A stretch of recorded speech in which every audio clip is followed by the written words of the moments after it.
The Lord said to Moses, "Tell Aaron and his sons to treat with respect the sacred offerings the Israelites consecrate to me, so they will not profane my holy name.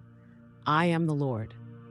Say to them, for the generations to come, if any of your descendants is ceremonially unclean, and yet comes near the sacred offerings that the Israelites consecrate to the Lord, that person must be cut off from my presence.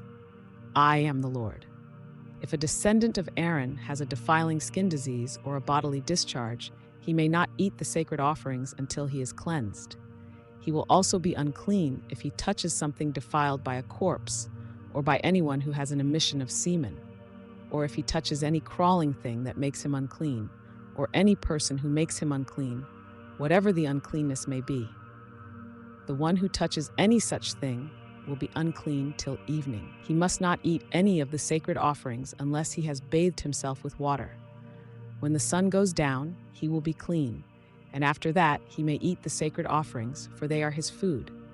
He must not eat anything found dead or torn by wild animals, and so become unclean through it. I am the Lord. The priests are to perform my service in such a way that they do not become guilty and die for treating it with contempt. I am the Lord, who makes them holy. No one outside a priest's family may eat the sacred offering, nor may the guest of a priest or his hired worker eat it. But if a priest buys a slave with money, or if slaves are born in his household, they may eat his food. If a priest's daughter marries anyone other than a priest, she may not eat any of the sacred contributions. But if a priest's daughter becomes a widow or is divorced, yet has no children, and she returns to live in her father's household as in her youth, she may eat her father's food. No unauthorized person, however, may eat it.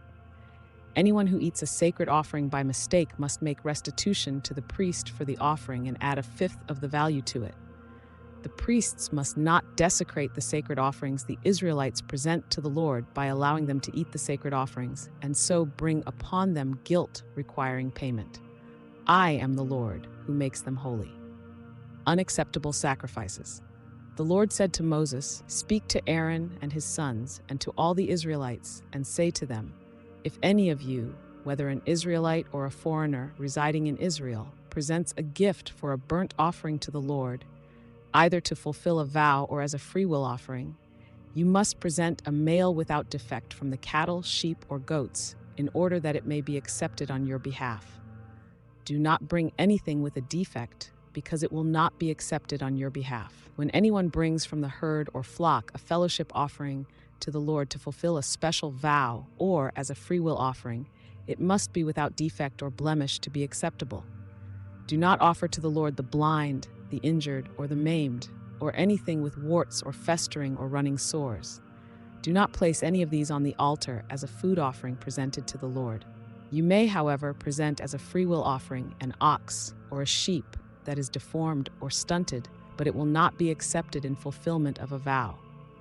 You must not offer to the Lord an animal whose testicles are bruised, crushed, torn, or cut. You must not do this in your own land, and you must not accept such animals from the hand of a foreigner and offer them as the food of your God. They will not be accepted on your behalf because they are deformed and have defects. The Lord said to Moses, when a calf, a lamb, or a goat is born, it is to remain with its mother for 7 days. From the 8th day on, it will be acceptable as a food offering presented to the Lord.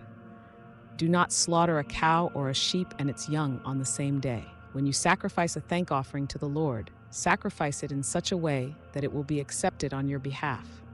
It must be eaten that same day. Leave none of it till morning. I am the Lord. Keep my commands and follow them. I am the Lord.